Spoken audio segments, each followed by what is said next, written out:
Good morning and welcome. This is People of Substance by LemonSkies, and I'm thrilled to welcome my guest today, Amina Mohammed. Amina and I just met. This is the first conversation we've ever had, so this is unusual compared to people I've known for a decade or more. But I'm really thrilled to welcome you. You are founder of Cameras for Girls, which we'll discuss, and you'll talk about that mission. You've had a really, really interesting, fascinating, unusual journey, and you hail to us from snowy Toronto or Oh, North north Pastor. of Toronto. Yeah, yeah. Thank you so much for inviting me today. I'm thrilled. I'm thrilled to, speak to you and tell you more about Cameras for Girls. So I've been snooping, and Okay. before you started Cameras for the Girls, which is a nonprofit, we'll discuss. You were in film and television, is that I right? was, yeah, yeah. And it was completely by accident. I actually went to pick up a check with a friend who was in catering. And at the time, I was making wedding dresses by hand beaded, and nobody was buying them. And I was like getting so frustrated. And her boss looks me up and down and says, "You want a job?" I'm like, doing what? The way she looked at me was so Mhm. circumspect. And she's like, "Catering, you'll make 18 bucks an hour." I'm like, "Yeah, hell yeah." And from there, I jumped into the wardrobe department. And my last film was American Psycho. And then from there, I started producing short films. My first short film went to TIFF, music videos, and then ultimately documentary and films before jumping out and going into production managing and then back to producing before. Yeah, so it was 15 amazing, amazing years. And it taught me so much about storytelling. I have many questions about the American Psycho, so we can speak to that and costume making. So you were the person selecting the character wardrobe and Yeah, well, I was on the wardrobe team, but I was in charge of the 1,000 extras that we had. And because it's a period piece, we had to make sure that we were dressing in period.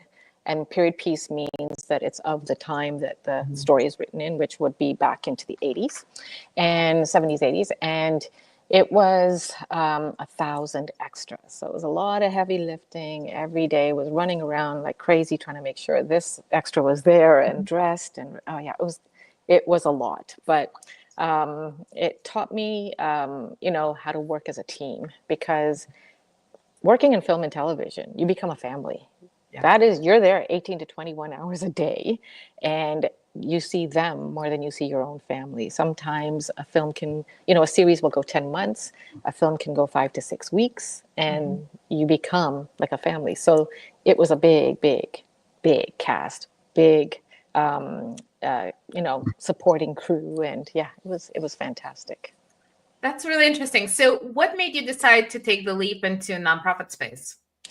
It's a long story, but basically I left film and television, but before I did, I went to Uganda. So we are refugees to Canada from Uganda. We came in 1972 when Idi Amin, the then dictator, threw us out with 90 days notice. I was 3 at the time and grew up in Canada, and my parents would tell stories of their lives in Uganda, how wonderful and beautiful it was, but they never touched upon the colonialism from the British who had ruled. They never touched upon how, why we got thrown out because the Indians were the richer subset, the Africans were, for lack of a better word, subservient. And they never talked about that, right? So I grew up thinking that girls had the same opportunities that I did.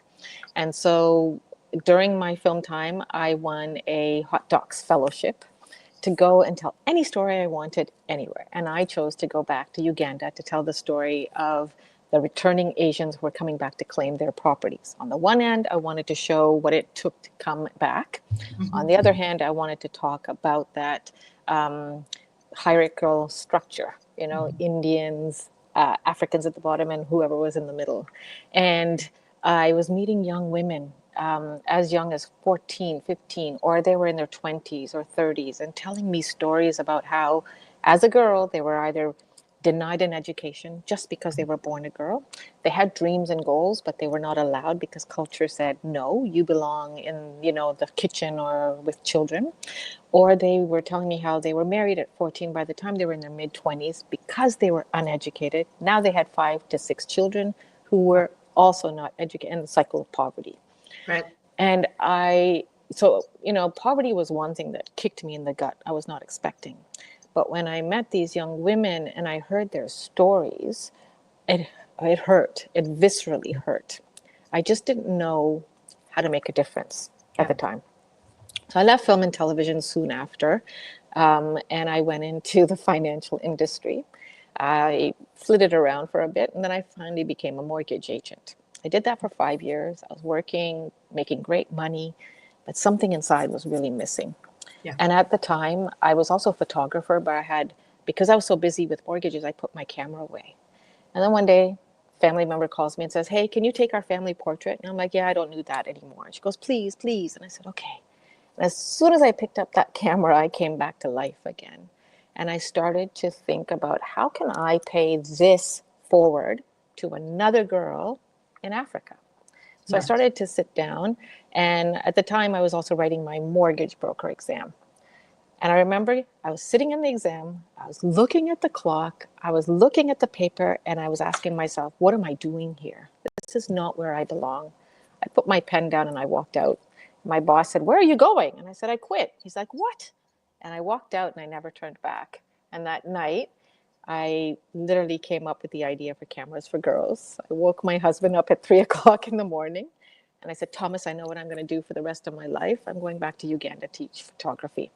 I didn't know to who, and I didn't know how. I just knew I wanted to. And I was a journalist friend in Uganda who told me that, look, if you're coming back to teach girls, you need to work with girls who are trying to get into male-dominated media spaces, journalism, communications, PR, anything that was media was male-dominated, photography. And I said, "Why would they need me?" And he said, "Because these girls might go to university, might have the accreditation, but when they come out, they're told they need to have a camera and they need to know how to use one." And I was like, bingo. So that's how it was born, the idea in 2017. And it took me a year to beg, steal, borrow, take my savings, collect 15 cameras. And we went to Uganda in 2018, August, for a test run. And here we are 6-7 years later. So essentially, you're giving these girls and women skills that are very tangible skills that allow them to go into journalism, photography, communications, and be a part of that, where otherwise they would not have that access. Yeah, and the difference between us and any other organization is we actually equip them with a camera to keep. So it's not a point and shoot camera. It is an actual camera that they can now learn with, but also show a potential employer, look, I own a camera. Not just own it, but I know how to use it, and I know how to tell ethical stories. So our whole framework is built around ethical storytelling. Why? Because when you're a woman, or even me as a photographer going into different cultures, or even if I want to go into my community and tell the story of somebody else, I need to be willing to ask the question, may I tell your story? And if I do, this is where it's going to be seen. So you don't just stick a consent form in somebody's face and say, "Sign here." You actually explain in their language of understanding, which is the key, what it actually says, what they're signing, where their photos or their stories are going to be disseminated or seen, social media, galleries, sold, and giving them the permission to say yes or no. And then also sharing those photos with them after. Because I'll tell you, many people have never seen themselves on camera or in a photo, right? If you go to some of these cultures out there, like the Maasai, I went to Maasai 3 years ago, asked for permission. They gave me incredible access to only male rituals that women were not allowed, because I asked the important questions of why, how, what, where, all that, and respect. Didn't touch my camera before I asked them and shared with them what I was going to do with these photos. And so we teach the girls this too, because it keeps them safe. And number two, it allows them to get the stories they want, but it allows those people they're documenting to share in the process. So it becomes participatory. Yeah. So you mentioned ethics, and that was actually one of the questions I intended to get at with you. So let's just jump in on that. So you mentioned respect and just clarity in getting consent. But in addition to consent, in sharing the story, what is an ethical practice in how we share somebody else's story? Absolutely. So if you watch, let's take street photographers, and I have nothing against street photographers, but they want the moment that something happens, and you can't create that moment if you're going to go and ask somebody first, right? Sure. But that's unethical, because you don't know what that person is going through in their life, and maybe you're documenting something that is actually happening behind the scenes. I'll tell you a good example. Many years ago in Canada, and I can't remember the photographer or the storyteller, and I can't remember the newspaper. This photojournalist was doing a story on abuse, women and abuse. And he got the consent from a woman who was living in a shelter with her child to tell her story, with the abject understanding that he would not share any details of where she was, the location, because it's also putting other women or the shelter at risk. In the background, unbeknownst to both of them, they didn't see it, was a very small, and it was bad on the shelter as well, very small thing about what the shelter was called, like their branding. Yeah. He took the picture with that in the background. The husband was able to track the woman down, and she was murdered. And it becomes a responsibility on the storyteller to ask those questions, because you don't know what's happening in that person's background. And especially when it comes to women, that if you're not asking them, can I tell your story? Can I share it? In certain cultures where women are not given a voice or autonomy or agency, you could potentially be putting them at further risk. So there's journalism ethics, right? Authenticity, writing with honesty, clearly telling the story that's true, not making details up. But then it goes further when you're a photographer, photojournalist, because if you put that person at risk, you have broken the ethical rule, number one. If you've not asked for permission to tell their story or to share their story in some way, you're breaking ethics, basically. Yeah, and you're getting at sort of that, not just how you tell the story, but the consequences of telling the story. I think that's what you're Absolutely. getting at. And some of the girls will, when I start to teach them, will say, but we're just trying to make a living. I said, at whose cost? Because you're not only putting your subject at risk potentially, but you as a woman in a male-dominated space are putting yourself at risk potentially. And so that's when the penny drops and they start to understand why it's so important. But it also opens them up to employment, because when you're armed with all these skills, not I'm a photographer, but I'm an ethical storyteller. I know this, this, and this, and this. And we stack the skills so that we work within what is the challenges of getting the job, what's missing. We ask them what's missing, what do they need, and then we build it around that. So now we've just launched podcast training so that we can open up more avenues to them for job creation. That makes sense. One question around ethics that keeps coming up, and we're in a whole new world with AI technology. So how do the ethics play out in the AI space, where you can create anything and it's very believable and it's very realistic? So in some ways, there are opportunities to protect the real humans, right? But there's also a lot of questions around authenticity. There's a lot of questions about who owns the story or the image. So do you have any thoughts on that?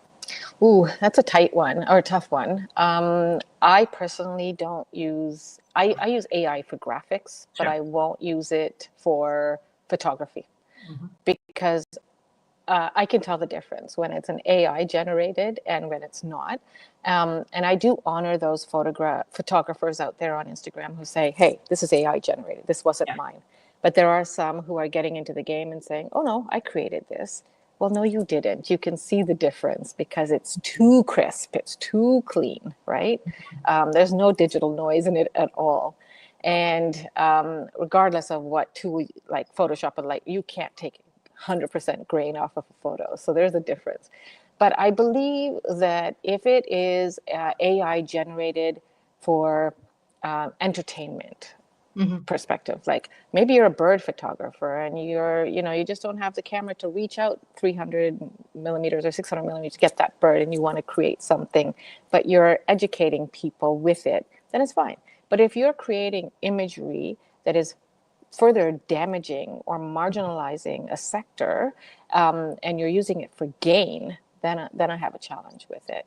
But it's such a, it is a very, it's going to unfold as time goes on and technology gets even better.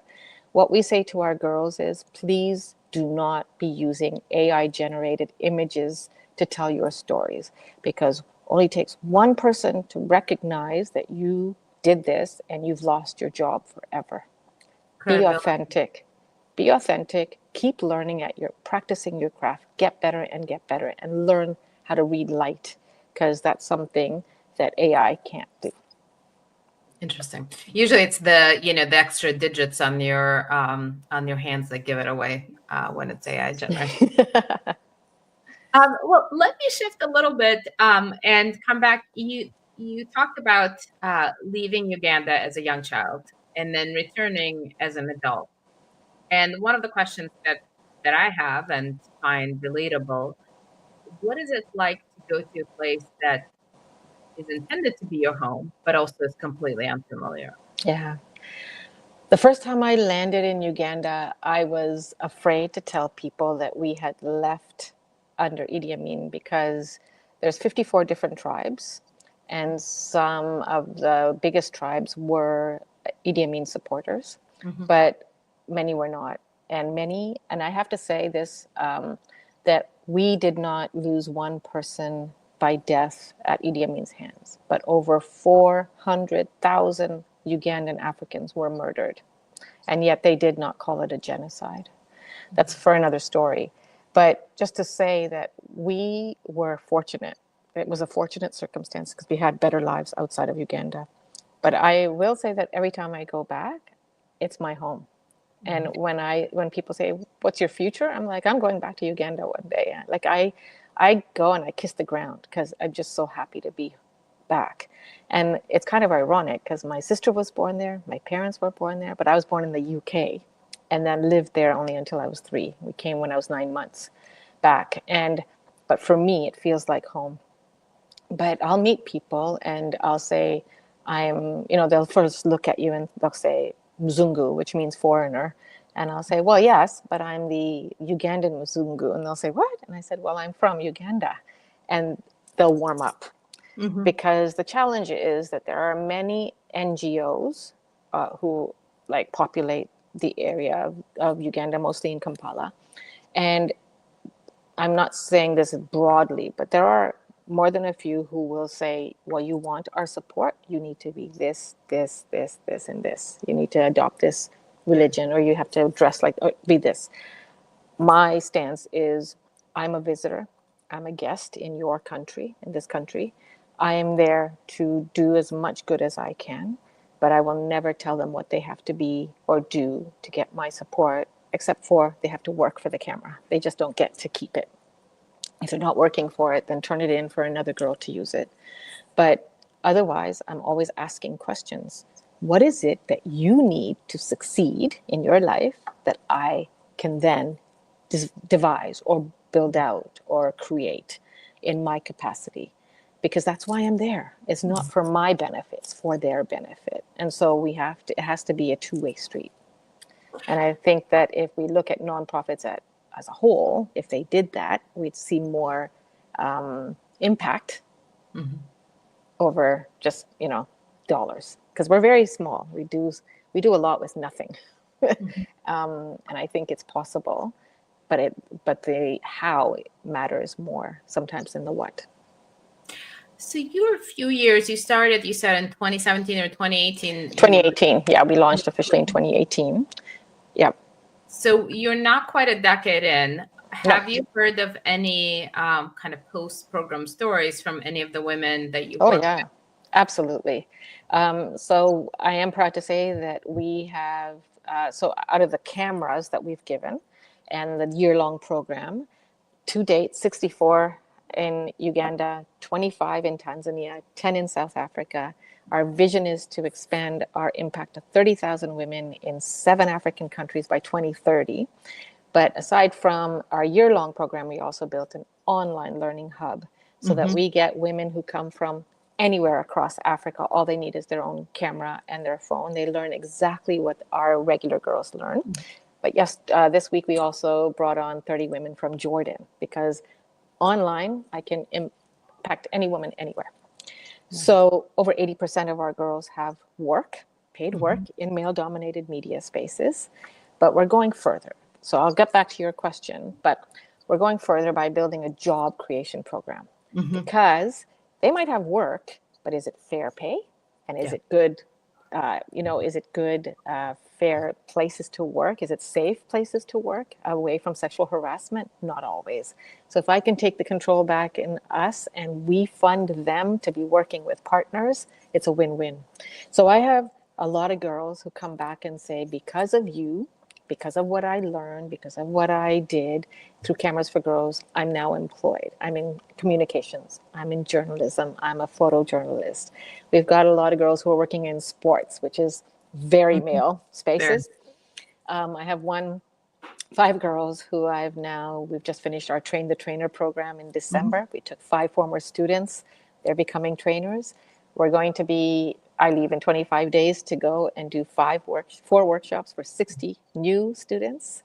And those 5 trainers are going to be training these 60.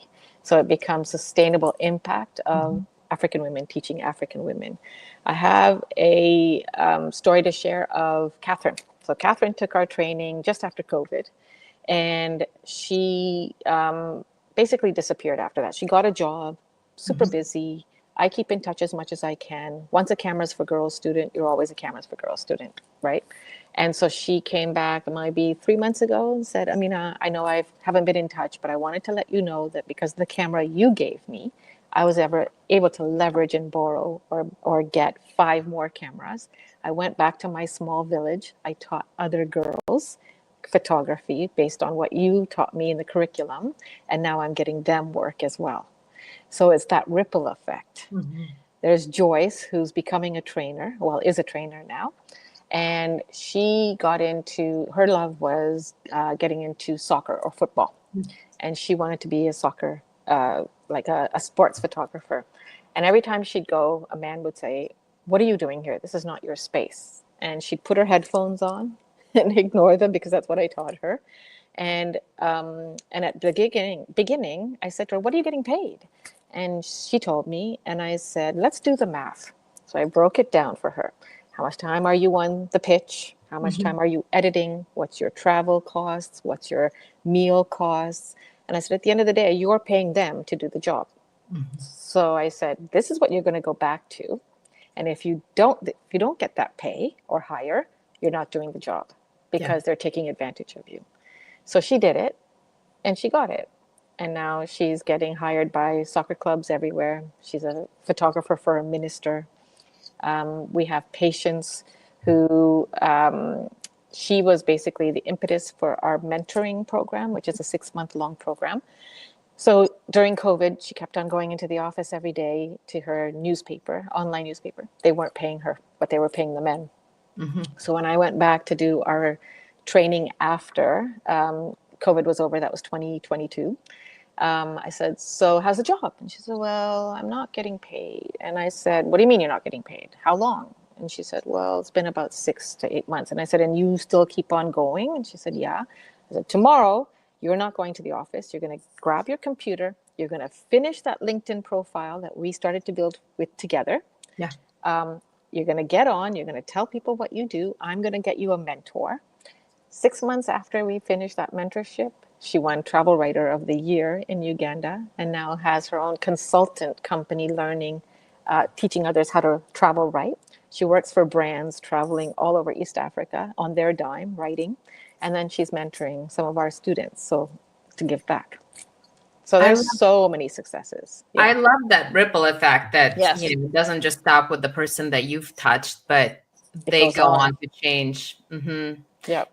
And there's another thread to pick up in our conversation, in kind of the ethics piece that you and I talked about, and as you're talking about these women in the workplace.